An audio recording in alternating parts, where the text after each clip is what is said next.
సాయంకాల సమయంలో ప్రభువా తండ్రి, మీ దాసుడు ప్రభువా తండ్రి వాక్యాన్ని విత్తుచుండగా నా నాయన తండ్రి స్తోత్రాలు నా దేవ.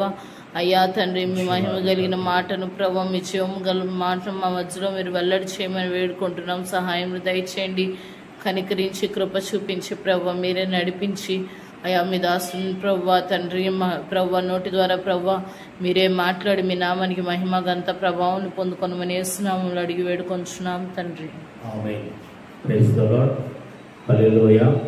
దేవుని పరిశుద్ధ నామానికి స్తోత్రాలు. ప్రతి ఒక్కరికి ప్రభు నామములో వందనాలు తెలియపరుస్తున్నాం. ఈ బరాక స్తుతి కార్యక్రమానికి క్రీస్తు ప్రేమతో ప్రతి ఒక్కరిని ఆహ్వానిస్తున్నాం. దేవుడు మిమ్మల్ని అన్ని విషయాల్లో ఆశీర్వదించి తన రాకడికి సిద్ధపరచును గాక.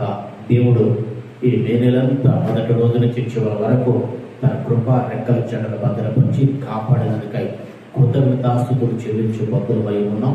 ఈ సమయంలో దేవుని వాక్యాన్ని మనం ధ్యానించినట్లయితే దినవృత్తాంతాల మొదటి గ్రంథం 21వ అధ్యాయం 28వ వాక్యం చదువుకుందాం. యెబూసీయుడైన ఒర్నాను కలమునందు యెహోవా తనకు ప్రత్యుత్తరం ఇచ్చినని దావీదు తెలుసుకొని అచ్చటనే బలి అర్పించెను. దేవుని దూత దేవుని ఉగ్రతను నెరవేర్చడానికి దాను మొదలుకొని బేర్షా వరకు సంహారం చేసుకుంటూ వస్తా ఉన్నది. గల కారణం ఏంటంటే దావీదు చేసిన అవివేకం పని వలన దేవుని ఉగ్రత దేశం మీదకి వచ్చింది. దాను మొదలుకొని బేర్షా వరకు ఆ దూత సంహారం చేసుకుంటూ వస్తా ఉన్నది. ఇంకా దూత అట్లా చేసుకుంటూ యెరూషలేము మీదకి వచ్చి నిలిచి దూసిని కత్తిని చాపి సంహారం చేయబోయే సమయానికి జరిగిన దానిని దేవుడు చూసి సంతాపపడి పశ్చాత్తాపడి కోపించునే వాసనలు చూపించే దేవుడు తన కోపాగ్ని మరల్చుకుని ఇదిగో చాలు ఆపు, ఇక నాశనం చేయబాకని చెప్పేసి ఆ దూతకి ఆజ్ఞాపించాడు. ఆ దూత అట్లాగనే నిలబడిపోయింది. ఇక దేవుడు ఆ దూతను అక్కడ నిలబెట్టాడు. దావీదుకి ప్రత్యక్షమయ్యాడు. దావీదుతో దైవజనుల ద్వారా దావీదుతో మాట్లాడాడు. ఇదిగో పలానా చోటుకి వెళ్ళి బలిపీఠం కట్టి బలర్పిస్తే నేను తెగులు ఆపేస్తాను, నీ మనవి ఆలకిస్తానని చెప్పేసి ఒక మాట చెప్పిన వెంటనే దావీదు దూతలను తీసుకొని తన పరివారాన్ని తీసుకొని దావీదు అర్నాను అనే కలము దగ్గరికి వెళ్ళాడు. ఆ కళ్ళము దగ్గరికి వెళ్ళగానే ఆ జరిగిన సంఘటన అంతా తెలుసు. ఆ కళ్ళమును తీసుకొని బలిపీఠం కట్టి బలి అర్పించిన తర్వాత దేవుడు ఆకాశం నుంచి అగ్ని ద్వారా తనకి సమాధానాన్ని ఇచ్చి నేను క్షమించాను, నేను కనికరించాను, నా కోపాగ్ని మరుచుకున్నానని చెప్పేసి సమాధానాన్ని ఇచ్చాడు. దేవుని ప్రజలారా, ఈ మాట్లాడిస్తున్న జనులారా, ఎన్నో ప్రాంతాలు ఉండగా ఎన్నో చోట్ల ఉండగా దేవుడు ఈ అరౌను అనే కళ్ళముని ఎంచుకున్నాడు. దేవుడు దూత కూడా అక్కడికి వచ్చినప్పుడే దేవుడు ఆపేసేసాడు. ఈ వ్యక్తిని లేదంటే ఆ ప్రాంతాన్ని, ఆ స్థలాన్ని దేవుడు కోరుకున్నట్టు మనకు కనపడుతూ ఉన్నది. ఆ చోట బలిపీఠం కట్టి దేవునికి బలర్పించి దేవుని ఉగ్రతని తొలగించుకునేటట్లు చేశాడు దావీదు కూడా. ఈరోజు మీ ఆత్మీయ జీవితాలలో మీ అర్పణలని కానివ్వండి, మిమ్మల్ని కానివ్వండి దేవుడు అంగీకరిస్తూ ఉన్నాడా? అక్కడ అరౌను అనే వ్యక్తిని అతని కలమ దగ్గర నాకు ఒక బలిపీఠం కట్టి బలర్పించి నన్ను కనికరించమని అడిగితే నన్ను వేడుకుంటే నేను సహాయం చేస్తానని చెప్పేసి అక్కడ స్పష్టంగా చెప్పాడు. ఆ చెప్పిన మాట ప్రకారంగా దేవుడు మాట ప్రకారంగా దావీదు ఆ ప్రాంతానికి వెళ్ళాడు. అతను అడిగాడు, ఇదిగో దేవుడు అడిగాడయ్యా, దేవుడు ఇక్కడ బలిపీఠం కట్టమన్నాడు, ఈ ఉగ్రత తొలగిపోవాలా అని అడిగితే అయ్యా నేను ఊరకని ఇస్తానయ్యా అంటే ఊరకొద్దులే కానీ క్రయదానికి న్యాయమైన విలువకిమని చెప్పేసి తీసుకొని బలర్పించాడు. దేవుడు మనకు చేసిన ఎన్నో ఉపకారాలు, ఎన్నో మేలులు ఉంటాయి. కొన్నిసార్లు ఆయన కోపిస్తాడు, కోపించుచునే వాసన చూపించే దేవుడు యేసు ప్రభువు. హల్లెలూయా. ఈ నెలలో కొన్నిసార్లు అవివేక పని చేస్తూ ఉండొచ్చు, కొన్నిసార్లు దేవునికి విరోధమైన కార్యాలు చేసుకుండొచ్చు, కొన్నిసార్లు దేవుని చిత్తాన్ని గుర్తుపట్టగా మనుషుల ఉద్దేశాల ప్రకారంగా, మనుషుల ఆలోచనల ప్రకారంగా సొంత నిర్ణయాలు తీసుకుని సొంత ఆలోచనల్ని నెరవేర్చుకుని ఉండొచ్చు. ఆ సమయంలో దేవుని ఉగ్రత, దేవుని కోపం దేవుడు చూపించి ఉండొచ్చు. వెనువెంటనే కోపించుచునే వాసులు చూపించే దేవుడు మరొక నూతన మాసంలోకి మనల్ని తీసుకువెడుతూ ఉన్నాడు. హల్లెలూయా. కోపం వచ్చింది, ఉగ్రతను చూపించాడు, చాలని చెప్పేసి ఆయన పశ్చాత్తాపడ్డాడు.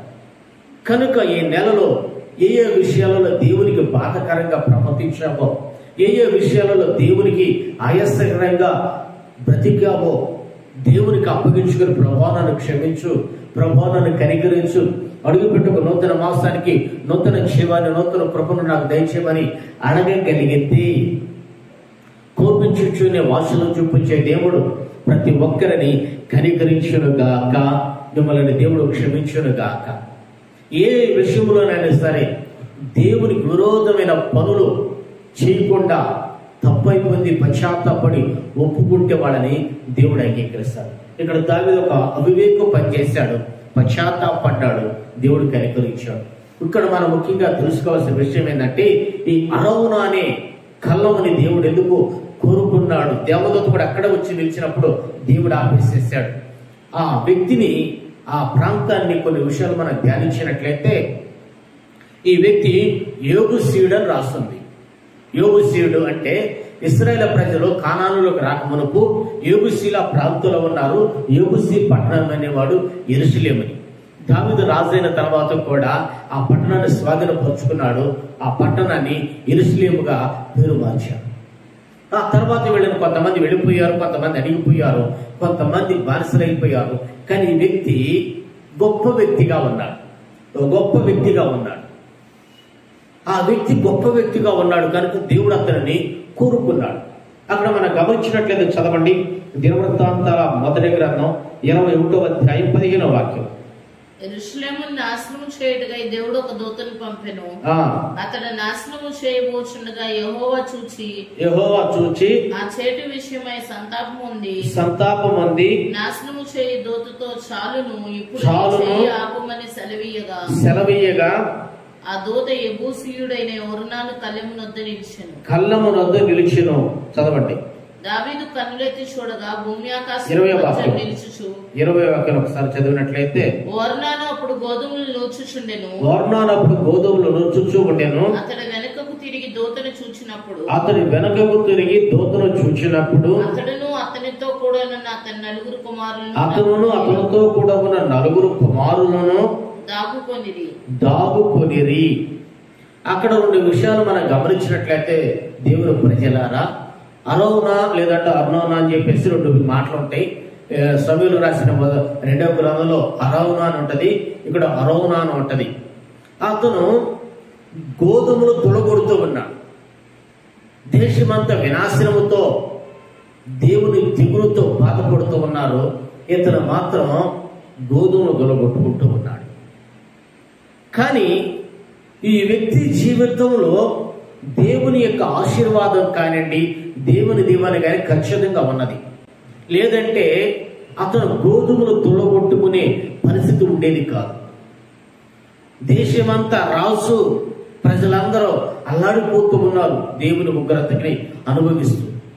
కానీ ఇతని పిల్లలు ప్రశాంతంగా గోధుమలు తొలగొట్టుకుంటున్న కారణం ఏంటంటే దేవుని కనికరం అతని మీద ఉన్నది. హల్లెలూయా.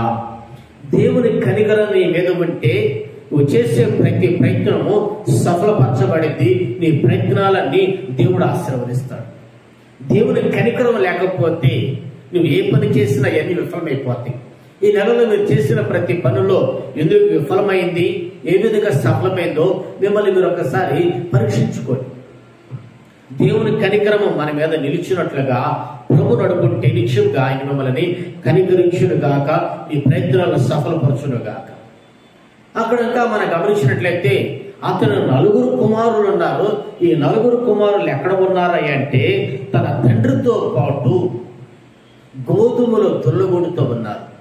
అంటే పిల్లలు ఎట్లా పెంచారంటే బాధ్యత కలిగిన కుటుంబం పిల్లల్ని బాధ్యతగా పెంచాడు.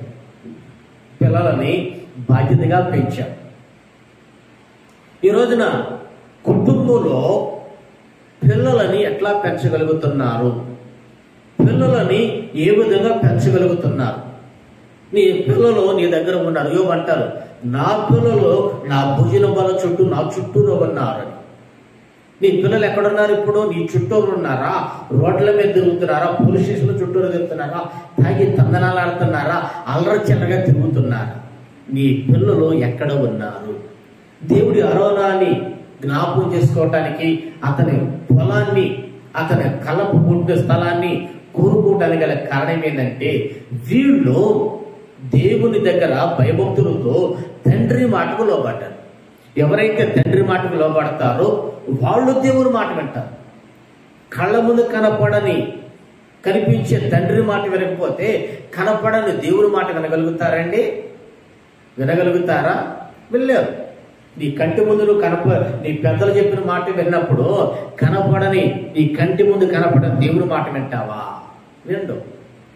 తండ్రి పిల్లలని బాధ్యతగా పెంచాడు, భయభక్తులతో పెంచాడు. ఆ పిల్లలు తండ్రితో కలిసి తండ్రికి చేదోడు వాదోడుగా ఉంటూ ఉన్నారు.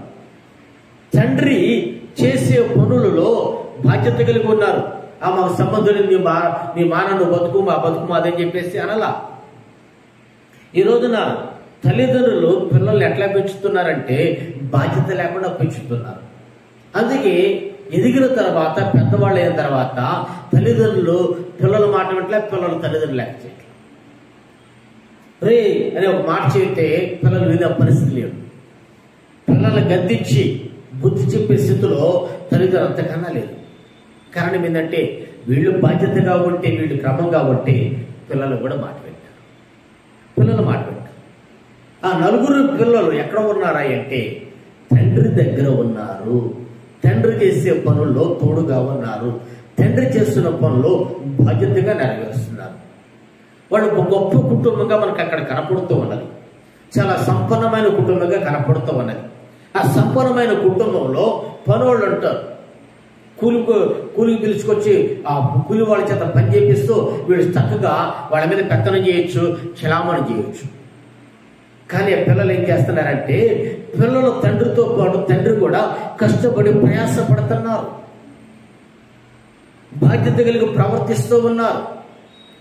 ఈరోజు నీ ఆత్మీయ జీవితంలో, ఈరోజు నీ ఆత్మ సంబంధమైన అనుభవాలలో ఎదిగిన నీవు ఏ విధంగా ఉన్నావు? ఎదిగాను, అన్ని రంగాలు ఆరితేరాను, నాకు అన్ని తెలుసు అని చెప్పుకుంటున్నా, బాగానే ఉంది. నిన్ను బట్టి నీ కుటుంబానికి దేవుని ఉగ్రత తొలగిపోతుందా? దేవుని శాపం నీ కుటుంబం మీదకి వస్తుందా? ఎదిగిన యవనస్తులారా, ఎదుగుతూ ఉన్న పిల్లలారా, ఒకసారి వివేచించే జ్ఞానంతో దేవుడిని అడగండి. ఏ స్థితిలో ఉన్నావు? ఏ పరిస్థితిలో ఉన్నావు? నీ ద్వారా కుటుంబానికి కన్నీళ్లు వెలిగినయా? నిన్ను బట్టి కుటుంబం సంతోషిస్తూ ఉన్నదా? నిన్ను బట్టి తండ్రి సంతోషిస్తున్నారా? నిన్ను బట్టి సంఘం సంతోషంగా ఉన్నదా? నిన్ను బట్టి సంఘం ఆనందించగలుగుతున్నదా? లేదంటే దుఃఖపడి బాధపడగలుగుతూ ఉన్నదా?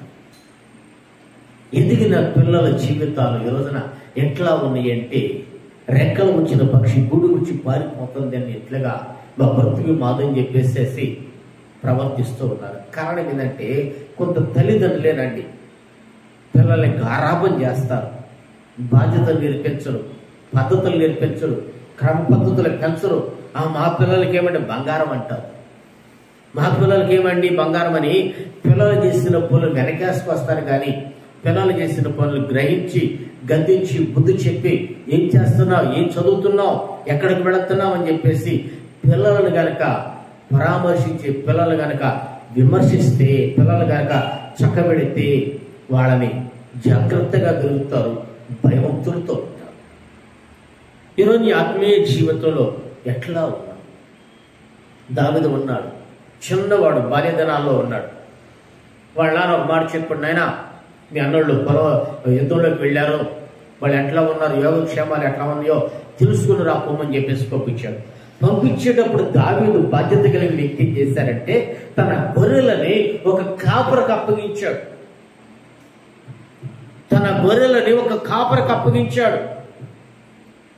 మీరు గమనించండి దేవుని ప్రజలారా, దావీదు ఇంట్లో చిన్నవాడు, ఒక ముగ్గురు వెళ్ళారు యుద్ధరంగంలోకి. మరి మిగతా వాళ్ళు ఎక్కడున్నారు? మిగతా వాళ్ళు ఏం చేస్తున్నారు? దావీదును అక్కడి చిన్నవాడినైనా దావీదును వాళ్ళ తండ్రి ఎందుకు పంపించినట్టే, దావీదు అక్కడ బాధ్యత కలిగిన వాడు. వాళ్ళు పెరిగారు, ఏదో హోదాలో ఉన్నారు, హోదాతో బాధ్యత రాదు, హోదాతో బాధ్యత రాదు. తిరిగి పెద్దవాడినంత మాత్రాన బాధ్యత ఉండదు. దావీదు బాధ్యత కలిగిన వ్యక్తిగా ఉన్నాడు. అందుకే గొర్రెల దడ్డుల నుంచి సింహాసనం మీదకి ఎక్కించాడు దేవుడు. హల్లెలూయా. ఈరోజు ఆత్మీయ జీవితంలో బాధ్యత కలిగి బాధ్యతతో ఏ యవనస్తులైతే ప్రవర్తించగలుగుతారో దేవుడు ఖచ్చితంగా వాళ్ళని ఉన్నత శిఖరాల మీద నిలబెడతారు. వారు చేస్తున్న ఉద్యోగ ప్రయత్నాలను సఫలపరుస్తారు. వారు చేస్తున్న ప్రతి ప్రయత్నాన్ని సఫలపరుస్తారు. మంచి మంచి కాలేజీల సీట్లు వస్తాయి. ఉన్నత స్థితిలో ఉన్నతమైన ఆశీర్వాదాలు పొందుకుంటారు, ఉన్నత హోదా పొందుకుంటారు. ఎవరంటే బాధ్యత కలిగిన వ్యక్తులు. దావీదు తండ్రిని పిలిచి పంపనకే తన గొర్రెలని విడిచిపెట్టలా, తన గొర్రెలను వదిలేయలా. ఒక కాపరికి అప్పగించి తండ్రి చెప్పిన పని మీద వెళ్ళాడు. చిన్నవాడు దావీదు ఇంట్లో దావీదు అందరికంటే చిన్నవాడు. ఆ చిన్నవాడుకున్న బాధ్యత ఇంట్లో ఉన్న పెద్దవాళ్ళకి లేదు. కానీ ఈరోజు నీ ఆత్మీయ జీవితంలో ఎదుగుతూ ఉన్న నీ అనుభవాల్లో బాధ్యత కలిగి ప్రవర్తించగలుగుతున్నావా? రెండవది, అక్కడ మనం గమనించినట్లయితే వాళ్ళు దూతను చూసి దాగుకున్నారంట.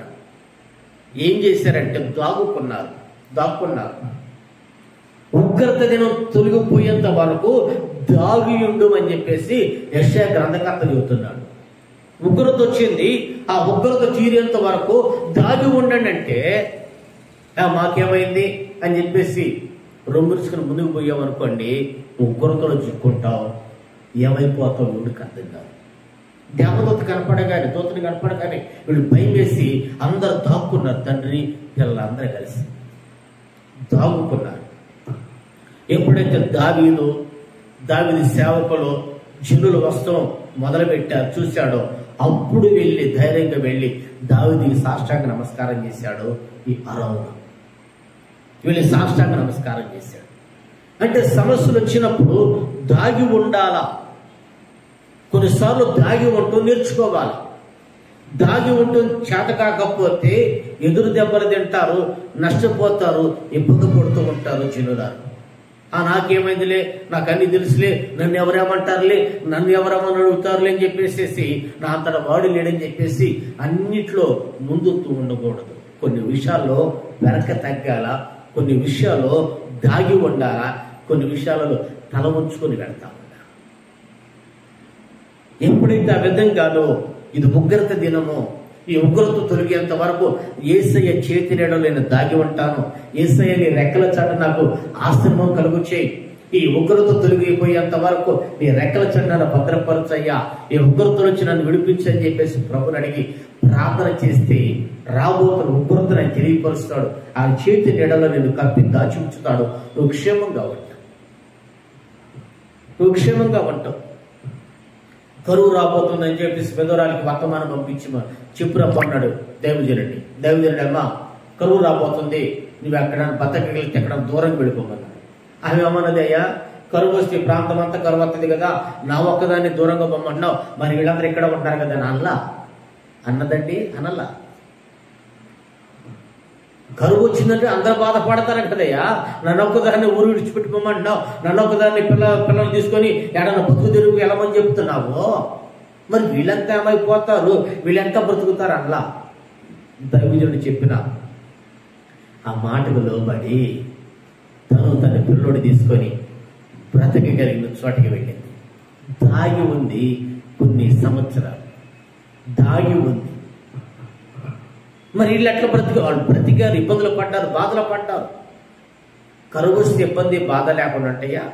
కానీ వెళ్ళిన చోట ప్రశాంతంగా ఉంది, వెళ్ళిన చోట క్షేమంగా ఉన్నది, వెళ్ళిన చోట కాపుదల ఉన్నది. మరలా క్షేమంగా దేవుడు తీసుకొచ్చారు, దేవుడితో వచ్చింది. హల్లెలూయా. దాగి ఉన్నది. నువ్వు ఎటు వెళ్ళినా ఎక్కడికి వెళ్ళినా దేవుని చేతి నీడలో కప్పబడి దాగి ఉంటే క్షేమంగా తిరిగి వస్తావు. హల్లెలూయా. ఇంకొక విషయాన్ని మనం గమనించి చదివినట్లయితే సమూయేలు రాసిన 2వ గ్రంథం 24వ అధ్యాయం 23వ వాక్యం చదువుకుందాం. రాజా, ఇవన్నీ అరౌనాను నేను రాజా ఇవన్నీ అరౌనా అను నేను రాజునకు ఇచ్చుచున్నానని చెప్పి ఈ దేవుడైన యెహోవా నిన్ను అంగీకరించును గాక అని రాజుతో అనగా, అక్కడ గమనించినట్లయితే రాజా అరౌనా అను నేను, ఎవరంటే అరౌనా అను నేను. ఈ మధ్య చాలా మందికి ఒక ఫ్యాషన్ అయిపోయింది, అను నేను అని చెప్పేసేసేసి ఏలుముద్ర చూపిస్తున్నారు. ఏంటంటే నీ విలువ, నీ ఓటు విలువైంది, నీ ఓటు విలువైంది, నీ ద్వారా గొప్ప కార్యాలు జరుగుతాయని సినిమా డైలాగులు లేదంటే రాజకీయ నాయకులు చెప్పిన డైలాగులు కొడుతున్నారు. కానీ బైబుల్ వాళ్ళు కాపీ కొడితే క్రైస్తవులు వాళ్ళని కాపీ కొడుతున్నారు. బైబుల్ని ప్రపంచమంతా చదివింది, కానీ ఆత్మీయులు విశ్వాసులు క్రైస్తవులు అనుకున్నాడు బైబుల్లో ఉన్న విషయం తెలియదు. అరౌనాను నేనని చెప్పేసి బైబుల్లో చెప్పబడి ఉన్నది. అరౌనాని నేను, దీనిని నేను ఉచితముగా ఇస్తున్నానని మాటలు చెప్పగలుగుతున్నావా? ఏ కాడికి తీసుకోవటమే కానీ ఇవ్వటం తెలుసా నీకు? ఈ వ్యక్తి ఆశీర్వదించబడ్డాడు. ఆశీర్వదించబడిన వ్యక్తి సంగతి పక్కన పెట్టండి. దేవునికి బలిపీఠం కట్టి దేవుని ఒకరితో తొలగిపోవటానికి దావీదు వచ్చినప్పుడు అరౌనాను నేను, దీనిని ఉచితముగా ఇస్తున్నాను, దేవుడిని అంగీకరిస్తాడు అని తన జీవనోపాధిని, తన కష్టాజితాన్ని, తన పిల్లలకు కావలసిన జీవనోపాధిని, తన పిల్లలకు ఉపయోగపడే జీవనోపాధిని ఇదిగో తీసుకోయ్యా, నీ అట్టకుండా బతుకుతాం, ముందు దేవుని ఒకరితో తొలగిపోతే చాలు అని చెప్పేసి అరౌనాను నేను అని అతను చెప్పిన మాటని నీలోడుతూ నువ్వు చెప్పగలుగుతున్నావా? ఊరికి ఏదో బట్టలు నొక్కి రావటం కాదు, ఊరికి నొక్కారా? వాళ్ళు ఏది ఇచ్చుంటారు, లేదంటే నన్ను గెలిపించండి, ఈ పథకం పెడతానంటాడు, నేను గెలిస్తే మీకు ఈ రాయితీలు ఇస్తానంటాడు. ఏదో ఆశించి నొక్కాం. కానీ ఇక్కడ అరౌనా అనే వ్యక్తి మీరు నాకివ్వటం కాదయ్యా, నేనే మీకు ఇస్తున్నాను, నా దేవుడు నన్ను ఆశీర్వదించాడు, నా దేవుడు నన్ను గణపరుస్తున్నాడు, నా దేవుడికి నేను ఎంతైనా ఇస్తానని చెప్పేసి అరౌనా అనే వ్యక్తి ఒక అన్యజనుడైన యూదా గోత్రాలలో ఇశ్రాయేలు గోత్రాలలో పుట్టకపోయిన అతను దేవుని ధర్మశాస్త్రాలను చదివి దేవుని ఆజ్ఞలను పాటించి దేవుని బలిపీఠానికి ఏమేమి కావాలో, దేవుని బలిపీఠానికి ఏమేమి కావాలో అవన్నీ స్పష్టంగా చెప్పిస్తున్నాడు. బలిపీఠానికి కట్టెలు వచ్చే కట్టెలు ఉన్నాయి, బలి పశువుగా పశువులు ఉన్నాయి, తీసుకొని చెప్పేసి ఇస్తా ఉన్నాడు. వాక్యాన్ని ధ్యానించి ప్రార్థన చేస్తే దేవుని ఉగ్రత ఎట్లా తొలగిపోయిందో గ్రహించగలుగుతావు. నీ కుటుంబం మీదకి, నీ మీదకి వచ్చిన దేవుని ఉగ్రత తొలగిపోయేటట్లుగా నువ్వు ప్రార్థించి దేవుని వేడుకుంటావు. దేవుని వాక్యాన్ని ధ్యానించకుండా, ప్రార్థన చేయకుండా, ఎవరో చెప్పిన డైలాగులను కాపీ కొట్టేసేసి, ఎవరో చెప్పిన మాటలు వినేసేసేసి ఫేస్బుక్లో, వాట్సాప్లో పోస్టులు చేసినంత మాత్రాన దేవుని ఉగ్రత తొలగిపోదు. నీ వేసిన ఓడుతో దేశం బాగుపడుతూ లేదు, కానీ అరౌనా అనే వ్యక్తి చేసిన పని ద్వారా దేవుని ఉగ్రత తొలగిపోయింది. దేవుడు ఉగ్రతని మరల్చుకొని దేవుడు ఆ దేశాన్ని ప్రసన్నత చేసి కనికరించాడు, మాట్లాడాడు, జవాబు ఇచ్చాడు. ఈరోజు ఆత్మీయ జీవితంలో ఈ నెలంతా కాపాడేందుకు కృతజ్ఞతాస్తుతులు చెల్లించి ఏం అర్పించగలుగుతున్నావు? దేవుడు తన రెక్కల చోట భద్రపరిచి మనకు నూతన మాసులకు నడిపిస్తున్నందుకు దేవుడికి నీవేమి అర్పించగలుగుతున్నావు? ఈ వ్యక్తి అరౌనా అని నేను ఇవన్నీ ఉచితంగా దాతృతో ఇవ్వగలిగాడు.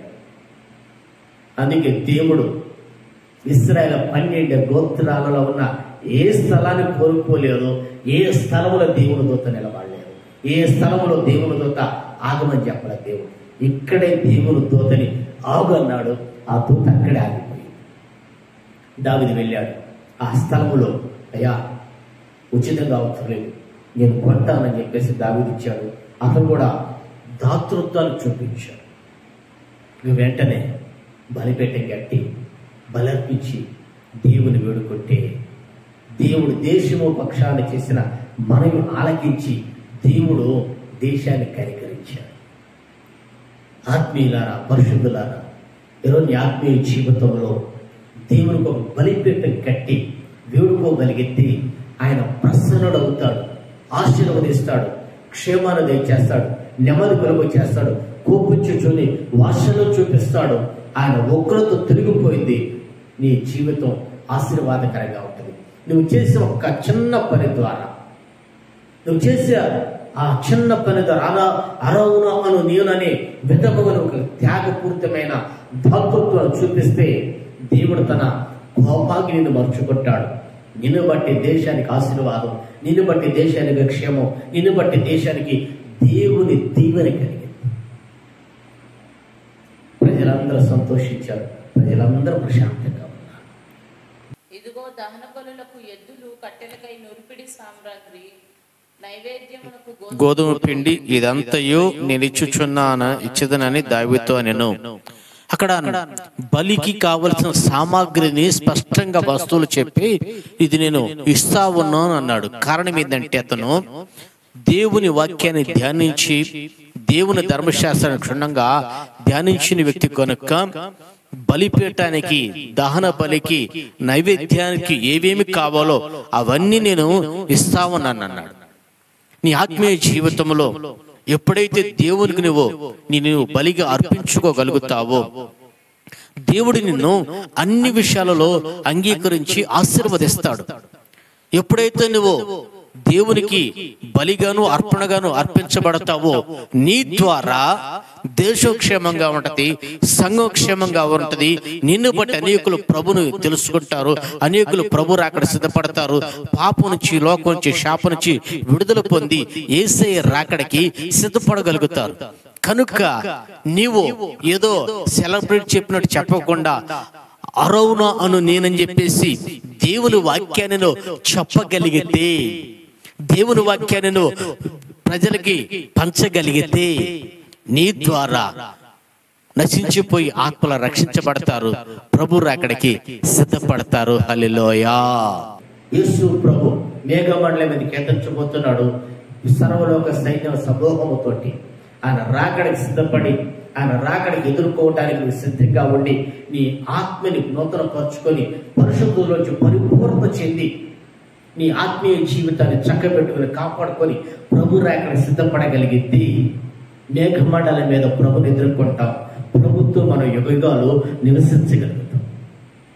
కనుక ఆయన రాకడ సమీపంగా ఉన్నది, ప్రభు రాకడ సమీపంగా ఉన్నది. కాబట్టి యేసు ప్రభుని అనేకులకు పరిచయించండి, దేవుని సువార్తను ప్రకటించండి. నువ్వు కూడా ప్రభు రాకడికి సిద్ధపడండి, దేవుని రాకడికి ఎదురు చూడండి. ఈ లోకంలో ఉన్న ఆశలకి, లోకంలో ఉన్న సుఖభోగాలకి భ్రమలో చిక్కుకొని దేవుని రాకడని విడిచిపెట్టి దేవుని రాకడికి దూరం కావద్దు. దేవుని ప్రజలారా, భక్తి చేశావు, ఇంకొంచెం కాలం భక్తిని కాపాడుకోనండి, ప్రభు రాకడికి సిద్ధంగా ఉండండి. కనుక దేవుడు మనకు నూతన మాసంలో మనల్ని క్షేమంగా నడిపించినట్లుగా ప్రార్థన చేసుకుందాం. వినిన మాట ఒకసారి నెమరు వేయండి. అరవున అనే కళ్ళమును దేవుడు కోరుకున్నాడు. ఆ చోట బలర్పిస్తే ఆ బలిని అంగీకరించాడు. కారణం, అతను దేవుని కనికరాన్ని పొందుకొని ఆశీర్వదించబడ్డాడు, పిల్లలను బాధ్యతగా పెంచాడు. వీళ్ళు ఉగ్రతల బుద్ధిని దాగుకున్నారు. బలిపీఠానికి కావలసిన ప్రతిదీ దేవునికి అర్పించడానికి సిద్ధంగా ఉన్నాడు. దేవుని మాటలు విన్న ప్రజలారా, ప్రభుని అడిగి ప్రార్థన చేసుకుందాం. జీవాధిపతి, దయగల తండ్రి, ఈ మే మాసమంతా కనికరించి కాపాడినందుకని స్తోత్రాలు చెల్లిస్తున్నాం. అడుగుపెట్టి నూతన మాసాన్ని, నూతన కృపను, నూతన జీవాన్ని మాకు దయచేయండి. ఎవరైతే అరవునాను నేనని విధముగా త్యాగపూర్తమైన దాతృత్వాన్ని చూపిస్తారో వాళ్ళకి ఇంకా అనేక విషయాలలో ఆశీర్వాదాన్ని, జీవాన్ని, కృపను దయచేయండి. ఎవరైతే కుటుంబాల్లో పిల్లల బాధ్యతగా పెంచుతారో ఆ కుటుంబాన్ని ఆశీర్వదించండి. ఎదిగిన యవనస్తులు గద్దించండి, హెచ్చరించండి. లోపడినట్లుగా తల్లిదండ్రులకి విధేయత చూపినట్టుగా పరమనాన్ని నీకు విధేయులున్నట్లుగా దర్శించండి. ఎదిగే పిల్లలు చేస్తున్న ప్రతి ప్రయత్నాన్ని సఫలపరచండి. దయగల తండ్రి, ఉగ్రతను గుర్తుపట్టి ఉగ్రతలో నీ చేతిలో దాగి ఉండినట్లుగా సహాయం దయచేయండి. ఎవరైతే నీ చేతి నీడకొచ్చి దాగి ఉండాలని తమను తాము నీకు అప్పగించుకుంటున్నారో వాళ్ళని కనికరించండి, కాపాడండి. అన్ని విషయాలలో క్షేమాన్ని, సురక్షతను, సంరక్షణ దయచేయండి. దయగల తండ్రి, ఈ మాటలు గల ప్రతి ఒక్కరిని అన్ని విషయాలలో ఆశీర్వదించండి. నీ రాకడికి సమీపిస్తూ ఉండగా నీ రాకడిని సిద్ధపరచండి. మమ్మల్ని వెంబడిస్తున్న వారిని కనికరించండి, మీ రాకడ సిద్ధపరచండి, మీ సేవను ప్రేమించి ప్రోత్సహిస్తున్న వారిని అన్ని విషయాలలో ఆశీర్వదించి వర్ధలింపచేయండి. దయగల తండ్రి, అడుగు పెట్టే నూతన మాసంలో నూతన కృప క్షేమాలు కలిగినట్లుగా మీ రాకడ సిద్ధపడినట్లుగా దయచూపమని యేసు నామమున అడుగుచున్నాము తండ్రి, ఆమేన్. మన ప్రభువైన యేసుక్రీస్తు కృపయు, తండ్రి అయిన దేవుని ప్రేమయు, పరిశుద్ధాత్మ దేవుని సన్నిధి సమాధానం మనకును సకల పరిశుద్ధులకును తోడై ఉండి నడిపించునుగాక. ఆమేన్.